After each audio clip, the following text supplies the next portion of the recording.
Hello everybody, welcome back to another Backrooms episode on my channel. Today we are going to be taking a look at Backrooms Everything Must Go, the extended kinda edition of the Backrooms movie. First, I want to start off with a little review of it. I'm going to stay away from spoilers here in the first section because, not everyone has had a chance to see it. It's kind of impossible to talk about this thing without spoilers, so we're going to get into spoilers after it. What I'll say at first is this is a good addition to the movie. It adds context to a big question that we had about the film, and I really do like that Kane does not rely on mystery to kind of cloak information that he just doesn't give. A lot of writers, I think, fall into this trap when they're making a story that's inherently mysterious. It would have been very easy to leave the contents of Everything Must Go completely out and just kind of leave it as a big question mark and then hide behind, well, the series is mysterious, so I guess you guys are just going to have to deal with it. But Kane doesn't do that. He gave us a very detailed and very good explanation about a certain part of the movie that was a big question mark. So I really liked that aspect of it. It adds some much needed context to the start of the movie. This video, if you haven't seen it yet and you're wondering, oh, well, how does it compare to other videos in the web series? It's very, very much like Lighting and Tile Survey. It even contains the same background music as Lighting and Tile Survey. Lighting and Tile Survey mixed with Pitfalls is what I would classify this episode as. The big question with this is it really worth it? Is it worth spending the $17 of the movie ticket, which is what I spent, to go see this again? I would say no if you are a casual fan. If you are a casual fan of Kane's Backrooms, and if you aren't like me, I think for people like me who are obsessed with the series in probably an unhealthy way, I think this is worth it. Anything that Kane makes to me is priceless, so I don't really care spending the money to go see this. And also, I really love the film. So seeing the movie again, especially on the big screen, which can't replicate the seeing anything in a movie theater, so it was nice to see that again. But if you aren't like me, if you aren't someone who is just absolutely obsessed with this series and has to see things as soon as they come out, I think you could skip it and you could wait till it comes out on YouTube. It does kind of feel a little bit like a cash grab by A24, but I'm still glad that Kane got to put this out in just a much a grandiose manner, I'll say. With that out of the way, let's get into the spoiler breakdown of Everything Must Go. This video opens up on June 18th, 1990.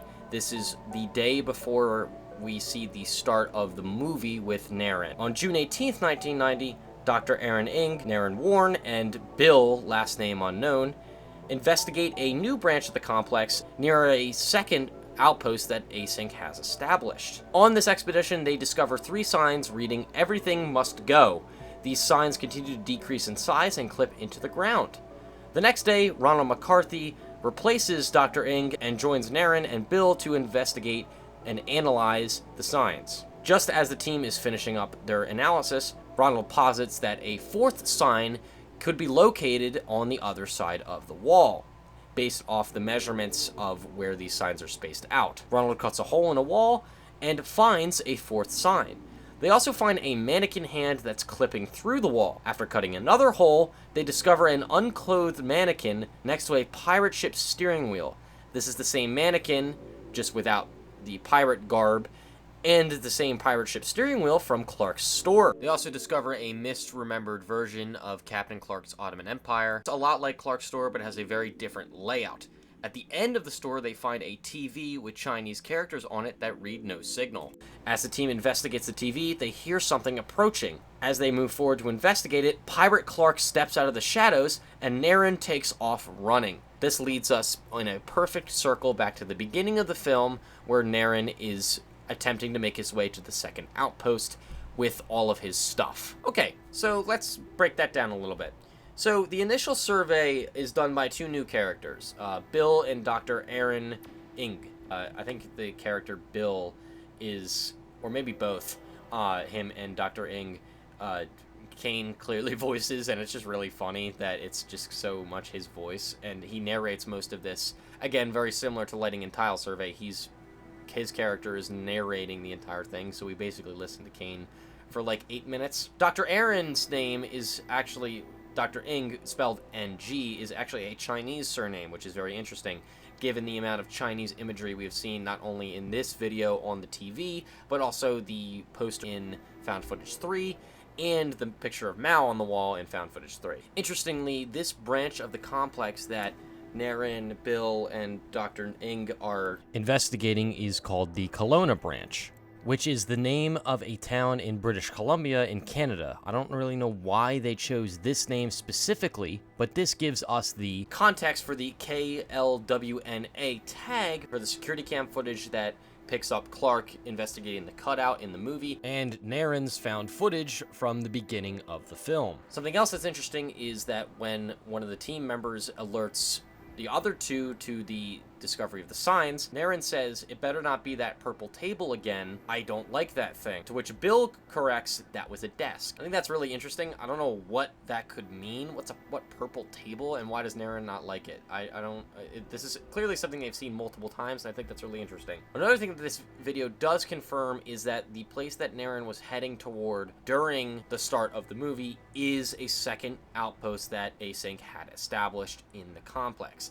It's not as sophisticated as the Threshold outpost, probably because they're trying to construct it and build it out more, but that area with the desk and all the research equipment in the start of the movie is a second outpost that Async established. It's not Complex created. During the initial narration, Bill also mentions that the stuff that Naren is carrying in that bag is, quote, prerequisite startup materials for a few of the machines at the outpost. So the reason Naren has that bag and the reason it has all that stuff in it is that it's research equipment that they need to deliver to this outpost. Async has also now ditched the safety guideline for what Kane called a, quote, less restrictive alternative. Kane also said that he might make a video explaining this alternative because everything must go jumps ahead after they've now ditched the guideline. Something I thought was interesting is that no character in this expedition is armed. That's probably because this area is an area that they have been in previously and think is clear. Obviously, once they cut the hole in the wall and enter the misremembered version of Clark's store, that's where the problems are. Which, Ronald and Bill gotta be the two dumbest Async employees we have ever seen, considering Naren consistently during the video tells them, we should turn back, we shouldn't be here, and they don't listen, which is insane considering Marvin found a 7-foot-tall, unidentified, lanky thing like a month ago. So, like, yeah, and one of your other co-workers was shot in the face in a similarly dimly lit room. So, Ronald and Bill gotta be the most dumb Async employees in the building, and it's a real shame that Naren ends up getting killed instead of them. Something that's interesting is the TV that the team comes across is almost exactly Clark's TV that he watches in the store. There's a little minor details that are different. I think the handles are different on the cabinet on both TVs. They are similar enough for me to believe that it's supposed to be the same one. Obviously, it's copied poorly because Clark's not watching Chinese television. I also believe the footage being shown on this TV is Complex generated. The reason why I think this is possible is because the Complex can generate media and we know this because it generates the song Still Life. It's not out of the realm of possibility that the Complex would learn how to replicate movies or tapes, and as it does with everything, replicate it poorly. Thus, a strange home video of a kitchen. The analysis of the signs themselves is really cool. We get to see how Async continuously is understanding that the Complex copies the same object over and over again, and that they are objects from the real world. At one point in the video, they say that there are tiny imperfections at proportional points in every single sign, which indicate that it is the same instance of the same object. Which, obviously, we as the audience have known this for so long that the Complex is copying geometry from the real world, and often copies the exact same thing multiple times, like we saw with the telephone poles that had the missing persons posters of both Kat and Bobby. That it's cool to see Async still, like, discover this stuff. I also think it's really cool to see how Kane's animation skills are so good now. He made this whole thing in under 2 weeks, he said on Discord, which is really unbelievable because a lot of the Async personnel that are walking around look incredibly fluid, and a lot of the animations and movements look human and perfect. It doesn't look like it was made in Blender. There's one point where they cut a hole in the wall, find the fourth sign that Ronald predicted would be there, and he does like a little like fist bump in the air, and it looks so fluid and natural that it's really cool to see how Kane has progressed, especially because we've only gotten 4, including this, Backrooms web series episodes in the last 2 years. We had Found Footage 3 in September of 2024. Lighting and Tile Survey was, I think, a month after, and then we didn't get another Backrooms episode until Static Dead End, which was in February of 2025. So again, it is cool to see how much he is progressing, even going from 2 years ago to now. Overall, I think this is a great episode of the series. It's really always fun. It's hilarious to hear Kane voice act as Async. I still think it is brilliant the way Kane kind of just feeds us this information without it feeling like exposition or overly like heavy-handed in terms of like narrative. It's really fantastic. He did a fantastic job with this. Thank you guys so much for watching. Again, sorry for promising that I would do the out of sync video, and then this happened, so I had to delay the out of sync video. That video is 100% written. I just have to get around to recording it. It's been busy. It's summertime. It's hot, but I will be getting to that soon. So that will be my next upload. I can't say when it's going to come out. Thank you so much for the timeline video hitting 400,000 views. It just crossed that today. I also should thank Kane for that, considering the release of this movie has helped that. So thank you guys so much for all the support, and I will see you in the next video.